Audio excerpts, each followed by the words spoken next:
这个人啊，最怕老鼠了。把他跟27只老鼠放在一起，我看他明天出来什么脸色。打我！他林夕根本就不是我的对手，切，吓死他！怎么样，消气了没？不是替你报仇，怎么就成我消气了？这本来就是比武嘛，这签了生死状的，哪有去寻仇的道理啊？不要随便打打杀杀的。我们三公主好善良啊！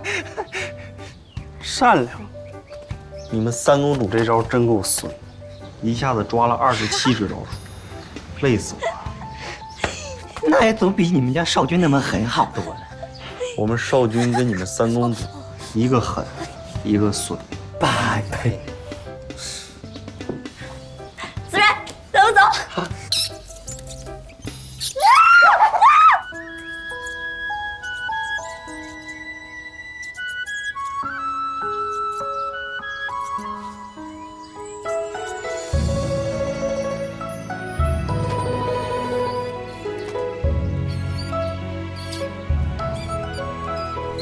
是属下疏忽，居然有漏网之鱼之属。你给我离远点，白姐，再远点。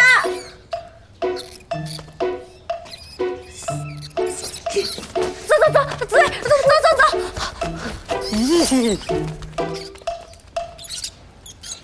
少君，请给属下一个将功补过的机会吧。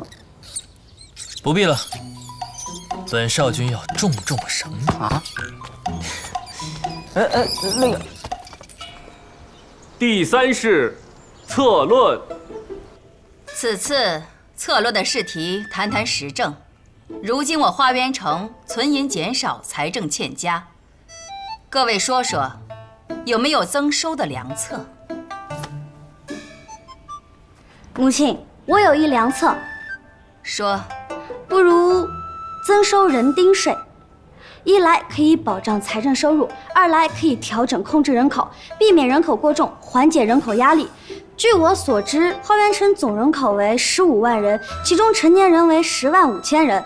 若是每一个成年人每年交纳人丁税120钱，一年又有多少两银子的收入？若是没有银子的话，也可以拿粮食置换，这样的话又能储存多少粮食，以备不时之需？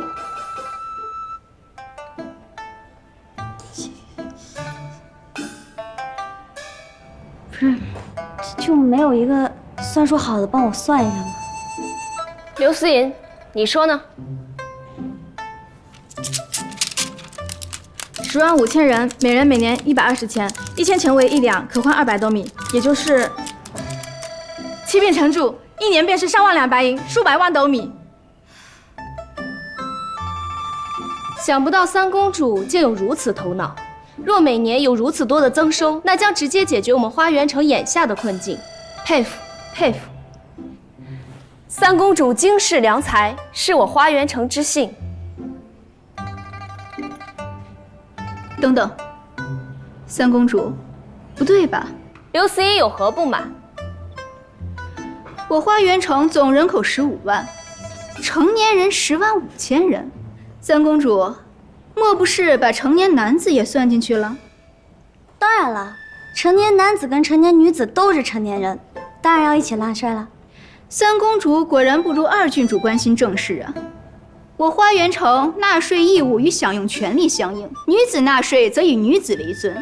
若男子一同纳税，那岂不是直接承认了男子的权利？到时候，男子为官，男子经商，与女子平起平坐。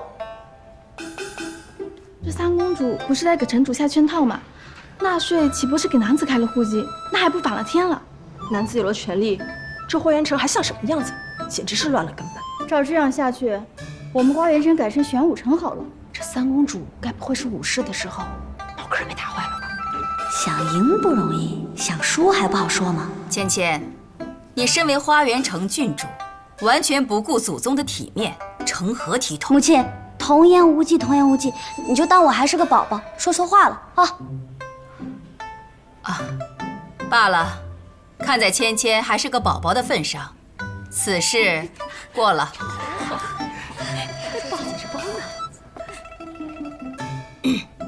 下一位。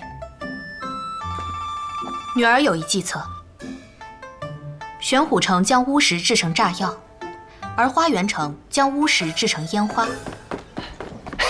三公主，你看，穿的、戴的，通通是少城主的规格。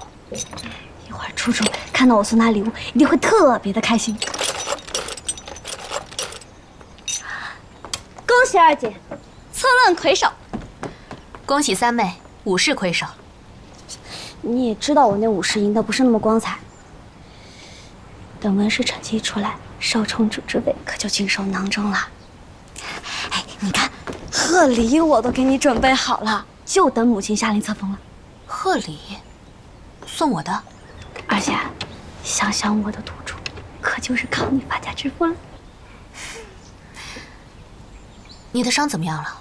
这些天我在准备策论，都没来得及去看你。没事儿，小伤，长姐给我的药早就擦好了。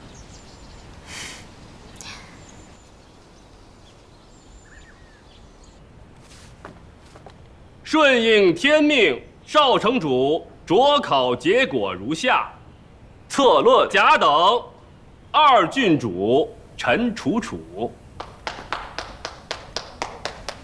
武士甲等，三郡主陈芊芊。陈芊芊能赢，还不是都靠我？文士甲等。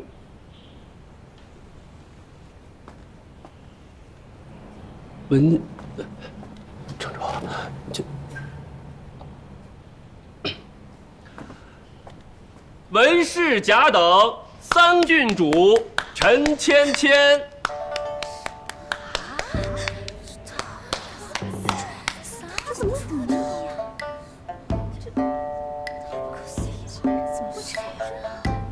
文是我。恭喜三郡主。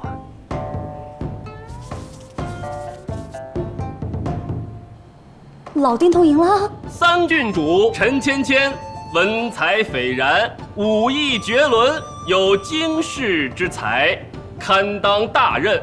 故册封少城主，以资城邦，保佑花园。母亲，我不适合，我不能做少城主。芊芊，你自小懂事，努力上进，我对你一直寄予厚望。此事是你历经考核考出来的少城主，你为何要推辞？女儿无才无德，没有二姐适合当少城主，让二姐来当吧，我真的不行。楚楚，是吗？芊芊自幼聪慧，女儿愿辅佐三妹，忠心不二。不行，就这么定了。芊芊，回去准备册封礼吧。折腾了几天，我也累了。母亲，不是，哎，母亲，都散了吧。不是，母亲，楚楚，你别走，三公主，东西一直备着呢啊！三公主还解释什么呀？东西都自己备好了，还跟这什么客气？恭喜三妹，获封少城主。二姐，三公主少城主，如今你已经赢了整个花园城，你还有什么不开心的？你们看着我是赢了整座城，实际上我是输了全世界，彻头彻尾，倾家荡产。